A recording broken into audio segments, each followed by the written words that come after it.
ጉዴ! አሁንስ ለራሴ ፈራው። እርሜን ደህና ድምጽ ቢኖርኝ የሚታይ ቅናታችሁን ታሳዩኛላችሁ። መግዲ እያበድሽ ነው እንዴ? ወይኔ ጆሲሙ ታዘብኩሽ። መግዲ አሁን መጃጃልሽን አቁም። ለምን ይሄ ፈተና ገነት መግቢያ ነው እንዴ? ምንድነው እንደዚህ 24 ሰዓት ተደፍታችሁ የምትውሉት? ነገ እኮ በአንደኛው ስለሆነ ነው። በስንትም ይኖራችሁ። መቅደስ እኮ የተባረከች ልጅ ናት። አዎ በጣም የተባረከች ነች። እኔ እንደውም ሳይሽ አንቺ ነሽ ነገረኛ ተንኮለኛ የምትመስል። ለምን ግልጹን አልነግርሽ? ቆይ ግን ለምን ራሳችሁን ፈተና ውስጥ የምትከቱት? የምን ፈተና? እያነበባችሁ መከራችሁ የምትበሉት ነው። ሰውዬ ራስን ችለህ መደንዘዝ ትችላለህ። እውነቴን እኮ ነው። ቆይ እስኪ አንድ ጥያቄ ልጠይቃችሁ። ቆይ አሁን ለምሳሌ ስለምንማራቸው ትምህርቶች ውስጥ ስለ ትንንሽ እንስሳቶች አወራ። ለምሳሌ ስለ ቁጫጭ። ደግሞ ስለ ቁጫጭ ለምን ተማር ልትል ነው? ቆይ እንዳስጨረሰኝ። አሁን ለምሳሌ ስለ ቁጫጭ የሰውነት ክፍል ያስተምሩናል። ከዛ ደግሞ ፈተና ላይ ያመጣል። ፈተና ላይ ደግሞ ካልሰራ ነው ግሬዳችን ዝቅ ያደርጉታል። ግሬዳችን ዝቅ እንዳይል ደግሞ አንገታችን ደጠን ስለ ቁጫጭ ሰውነት ስናጠና እንውላለን። ቆይ ግን ስለ ቁጫጭ ሰውነት አጠናን አላጠናን ለወደፊት ህይወታችን ምንድን ነው የሚጠቅመን? እድሜ ላንቺ ቀልጠፍ ብትይ ሁሉ ነገር ይሆን ነበር። አፈን ዝጋ እባክህ። አንድ ፍላሽ እንኳን መጠበቅ ያቃተ ሰውዬ ከኔ ጋር ቆመ ልትነጋገር ነው? መቅደስ ኤዛና ፍላሹን ካየው በኋላ መልስልሃለሁ፣ ፍላሹን በመጀመሪያ ማረጋገጥ ይኖርብኛል ካለ በኋላ ወደ ቤትም ወስዶት ታዲያ ያለውን ነገር በውስጡ ከተመለከተ በኋላ በድጋሚ ወደ ጆሲ በመምጣት ቪዲዮውን ይህንን ያህል እየያዝከውና ከዚህ በፊት ደግሞ መደራደሪያ ወይስ ፍቅር ነው?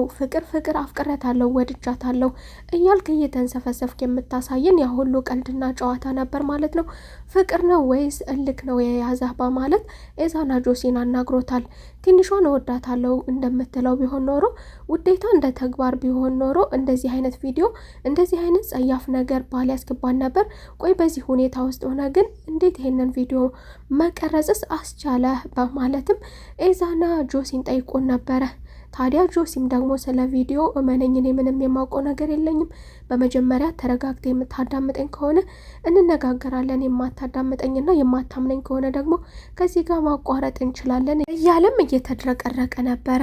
ታዲያ ኤዛናም ደግሞ ብትወዳት ኖሮማ እንደዚህ ባላደረክ ነበረ፣ ለማንኛውም ይሄንን ነገርን ያላደረኩትም እያለ ጆሲ ስለዚህ ነገር ማብራሪያ ሲሰጥ መቅዲ እንደሆነች አደረገችውና ፍላሹንም ከመቅዲ እንደወሰደ መቅዲ ጋር ቢሆን ኖሮ እስካሁን ትጎዳ ነበረ።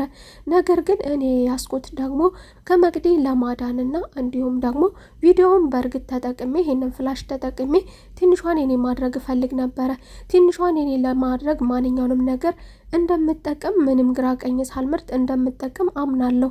ነገር ግን ደግሞ እሷን የሚጎዳን ነገር ለማድረግ አስቤ አልነበረም። እሷንም የሚጎዳ ነገር መቼም ቢሆን ላደርግ አልችልም። እወዳታለሁ። ይህንን ቪዲዮ ይህንን ፍላሽ ያስኩ ማለት ደግሞ እኔ ትንሿን እጎዳታለሁ ማለት አይደለም። ታዲያ ከፍላሽ ውስጥ ደግሞ ያለውን ቪዲዮ ያስኩት እንጂ አልተጠቀምኩበትም። ነገር ግን ደግሞ ይህ ፍላሽ ከመቅዲ ጋር ቢሆን ኖሮ እኔ ደብቄ ባልይዘው ምን ሊፈጠር እንደሚችልና መቅዲ ምን ልታደርግ እንደምትችል የትንሿንም ህይወት ልታመሰቃቅል እንደምትችልም እየተናገረ ነበረ።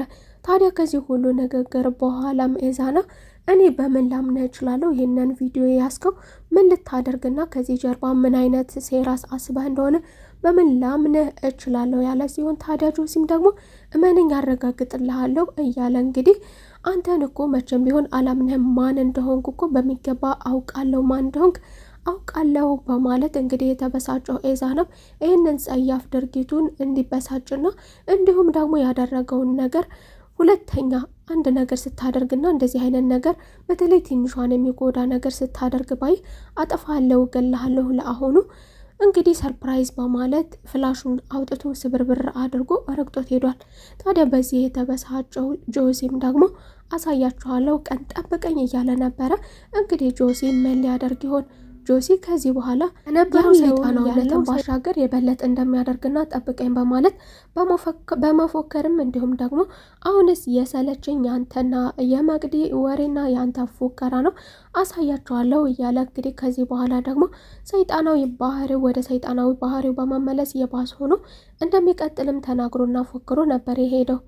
በኤዛናና ከመሬት ተነስታ እነ ትንሿን እባብ ላይ እያሉ ታዲያ ትንሿን 10 ጊዜ መጥራት፣ 10 ጊዜ ስራ ማዘዝ፣ 10 ጊዜ የተለያየ ነገር ማለትና ረጅም ሰዓት ማጥናቷ የእሷን ጊዜ የስራ ጊዜ እንደምትሻማባት እየተናገረችም እንግዲህ በመካከል ትንሿ እያቋረጠች እየሄደች ቡና እያፈላችላት የሚያስፈልጋትን ነገር እያደረገችም ትመለሳለች።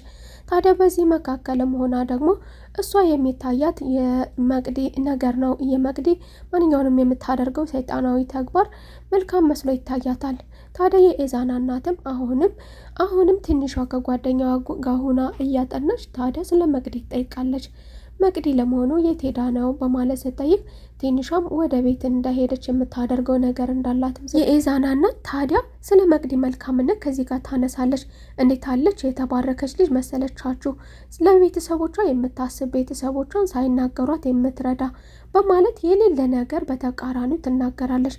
በዚህ የተናደደችውም የትንሿ ጓደኛ ደግሞ አልገባኝም፣ ስለማን ነው የምታወሪው? ስለ መቅዲ ባልሆነ ትላለች። ታዲያ ይህንን በማለቷ ደግሞ የኤዛና እናት መቅዲማ የተባረከች ልጅ ናት፣ ቃላት የማይገልጻት እንዲያውም አንቺ ነሽ ዝም ብዬ ስመለከትሽ እና ሳይሽ ነገረኛ ነገር የምትበይ የምትመስይም በማለትም ወልፋን ነበረ። ታዲያ የቻለችውን ያህል የምትከራከራትም ነገር ግን ይህች ሴትዮ ከመቅዲ እንደማትተናነስና የመቅዲ ቢጤ የመቅዲ አይነት ባህሪ ያለው ሰው እንደሆነ የሚመቻትም ካነጋገሯ ከማንኛውንም ነገሯ ተረድታለች። ታዲያ በመጨረሻም አማራጭ ስታጣ ከእንደዚህ አይነት ሰው ጋር ክርክር የሚዘለቅ ስላልሆነ በሄድ ይሻለኛል በማለት ነበር በቃ ከዚህ ጋር ይበቃኛል ወደ ቤት እሄዳለሁ በማለት መጽሐፏና ደብተሯን ስብስብ ያደረገችው። ታዲያ የኢዙ እናትም ደግሞ ኤዛና ምን ሌላት እንደሚችል ስለምታውቅ ይቅርታ በማለት ደግሞ ነገጧት የሆነ ነገር ተናገረችኝ በማለት ደግሞ ሌላ ነገር ታደርጉኛላችሁ፣ ስለዚህ እየቀለድኩ ነው ቀልዴ ነው በማለት እንግዲህ አስቀርታታለች። በሌላ በኩል ደግሞ አቡዬ ስለ ድሮ ስለ ማህበረሰባቸውና ስለ አካባቢያቸው ስለ አስተዳደጋቸውም ሲያወሩ ታዲያ የኤዛና እናትም ደግሞ ስለ ባለቤቷና ስለ ኤዛና አባትም ታወራለች። የኤዛና አባት የሰው ልክ የተባረከ መልካም እንዲሁ ደግሞ እንጉርጉሮ ማሲንቆ እያለች እንግዲህ ስለ አባቱ ብዙ ነገር ታወራለች። አቡዬም ስለ መልካምነቱ የሰው ልክ እኮ ነው እያለ ስለ መልካምነቱ ስለ እህቱ ባል ይመሰክራል። ታዲያ ኤዛናም በዚህ መካከል ሆኖ ምን ነበር አባቴን ባውቀው ኖሮ እኔ በህይወቴ የሚቆጨኝ አንድ ነገር ቢኖር አባቴን ሳላውቀው በማረፉ ነው በማለት እያዘነም ይናገራል። ታዲያ አቡዬም ሲናገር ደግሞ ስለ ኤዛና አባት ሲናገር ኤዛና አባተ ማለት በጣም ደግ ሰው የሰው ልክ የሆነ የኤዛና እናትም ቀበል ብላ ደግሞ አባቴ በጣም ደግ ከመሆኑ የተነሳ እኔን የያዘኝ አጣጭ ገረጣጭ የላትም አላት ብሎ አልነበረም። ቢኖረኝም ባይኖረኝም ካልነበርኩበት አንስቶ ያለሁበት ቦታ አድርሶኛል እያለች ስለ ኤዛና አባት ደግነት እሷን ከየት እንዳነሳትም እየገለጸች ነበረ። ታዲያ ኤዛናም ደግሞ ለካኔ እንደዚህ የሆንኩት በአባቴ ወጥቼ ነው በማለት አንድ ቃል ተናግሯል። ምክንያቱ ደግሞ ትንሿን ከምንም ቦታ ምንም ነገር ከሌላ ቦታ አምጥቶ እዚህ አስቀምጧታል። እናቱ ብቻ አስቸጋሪ ብትሆንበትም እናቱ ባትወድለትም ባትቀበልለትም ነገር ግን ኤዛና ደግሞ በአባቱ እንደወጣ አባቱን ባያውቀውም ስለ አባቱ መልካምነት ይህንን ነገር እና ደግሞ ይህ መጠሪያ ባህሪውም እንደሆነ የተነገረለት አባቱ ይህን ነገር ከሱ በመውረሴ በጣም ደስተኛ ነኝ ይላል። ታዲያ ኤዛናም ከቤት ቁጭ ማለቱ እቤት አይኗን እያየ የትንሿን አይኗን እያየ መዋሉ ቡና ስታፈላ እሷን እንዲሁም ደግሞ ወደ ኪችን ሰታትራ ስትሄድ እሷን ተከትሎ መሄዱ የኤዛና እናት በእጅጉ አናዷታል። ታዲያ አቡዬንም ደግሞ ይህልኝ ነው ለመሆኑ እንዴት እንደሚያደርገው ስራ የለህም እንዴ ትምህርት የለህም እንዴ አትሄድም እንዴ ብትለውም እረፍት እፈልጋለሁ በማለት ውሎ ሁሉና አይኑ ሁሉ ማንም እየጠራውና እያናገረው ሁለት አይኖቹ ያለው ትንሿ ጋር በመሆኑ በዚህ ነገር የተማረረችው ታዲያ ለአቡዬ ደግሞ ትነግረዋለች። ይህልኝ ነው እንዴት እንደሆነ እንዴት እንደሚያደርገው እየተመለከትክልኝ ነው በማለት በልጇ እንደተበሳጨችና የልጇ ተግባር ነገጧ ከዚህ የከፋ ሊሆን እንደሚችልም ትናገራለች። ታዲያ አቡዬም ደግሞ ወጣቶች ናቸው ወጣቶችን ለማስቆምም ሆነ እንደዚህ አይነት ነገር የሚያደርጉትን ነገር ለመከልከል ባትሞክሪ ጥሩ ነው በማለት ቢመክራትም ነገር ግን የኤዛና እናት አሁንም ቢሆን ለኔ ወጣትም ቢሆን ለኔ ግን ትንሽ ልጅ ነው አለቀውም በማለት ለትንሿ እንደማትፈቅድላትም የተናገረች። ኤዛናም ፍላሹን ከሰበረ በኋላ ወደ ትንሿ በመምጣት ዛሬ ደግሞ ልዩ ነገርና አዲስ ነገር ይዤልሽ መጥቻለሁ ሰርፕራይዝ በማለት አዲስ ነገር እንዳላትም ይነግራታል። ታዲያ ትንሿ ምን ነበር ምንድነው ምን አዲስ ነገር ሊኖር ይችላል እንዲሁም ደግሞ በህይወት አዲስ ነገር ይኖራል የሚል ነገር ስለማታስብ ታዲያ ምን አዲስ ነገር ይኖራል ንገረኝ በማለት ያላሰበችውን ነገር ነግሯታል። እነ መቅዲ ጋር የነበረውን ቪዲዮ የነበረውን የነበረውን ፍላሽ እንዳገኘውና እንደሰበረላት ከዚህ በኋላ ምንም በዚህ ጉዳይ ላይ የሚያስጨንቃን ነገር እንደማይኖርም ነግሯታል።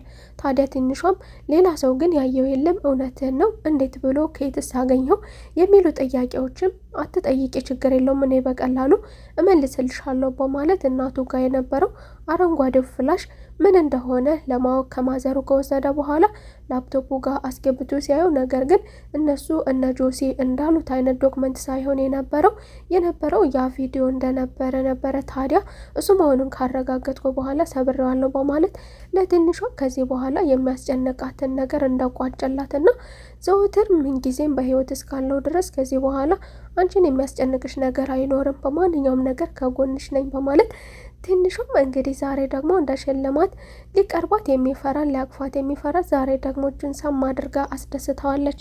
ፍላሹ መሰበር የተናደደው ጆሲም ወደ መቅዲ በመሄድ ፍላሹ እንደተሰበረና ከዚህ በኋላ እዛ ነገር ውስጥ የምጠብቀው ነገር እያለው ወደዛ ቤት ፍላሹን አገኛለሁ በማለት የምትመላለሰውን መቅዲ በፍላሹ ጉዳይ በፍላሹ ዙሪያ ተስፋ እንድትቆርጥም የተፈጠረውን ነገር ማመን አልችልም ብትልም እኔም ባላይ ኖሮ አላምንም ነበር፣ ነገር ግን ፍላሹን የሰበረው ከፊቴ ነው በማለት መቅዲ እንግዲህ ተስፋ እንድትቆርጥና እንድታብድ ከዚህ በፊት የትንሿን ህይወት ከዚህ ጋር ቆርጥላታለሁ፣ እኔ ትንሿ ከህይወቴ እንድትወገድ የሚያደርገኝ ያ ቪዲዮ ብቻ ነው፣ ያን ቪዲዮ ለእናቱ ባሳያት እናቱ ብታይ ለአንዴና ለመጨረሻ ጊዜ ከምድረገጽ ትንሿን ታስወግድልኛለች የሚል ተስፋ ስለነበራት ታዲያ ኢዛናን በእጇ ለማስገባት በቤተሰቡም በማንኛውም ሰው ዘንድ አስቀይማና ትንሿን እንዲጣሉ የሚያደርግ ነገር በዛ ቪዲዮ አድርጋ ኢዛናን የራሷን ማድረግ ነበር ፍላጎቷ።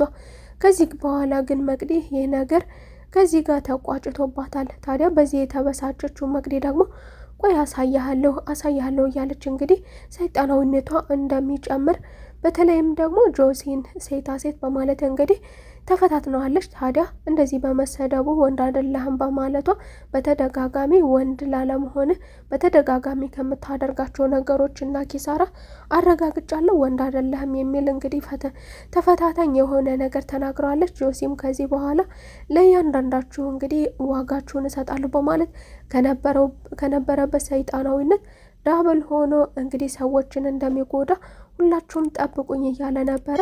ጆሲ ምን ያደርግ ይሆን? እስኪ ሀሳብ አስተያየታችሁን ግምታችሁን ኮሜንት ላይ አሳውቁኝ እያልኩኝ የዛሬው ክፍል ይሄንን ይመስል ነበረ። በቀጣይ ክፍል ተመልሰን እስከምንገናኝ መልካም ቆይታ። ቻናሉ አዲስ ከሆናችሁ ሰብስክራይብ ማድረግና እንዲሁም ቪዲዮ ላይክ ማድረግ አትርሱ እያልኩኝ መልካም ቆይታ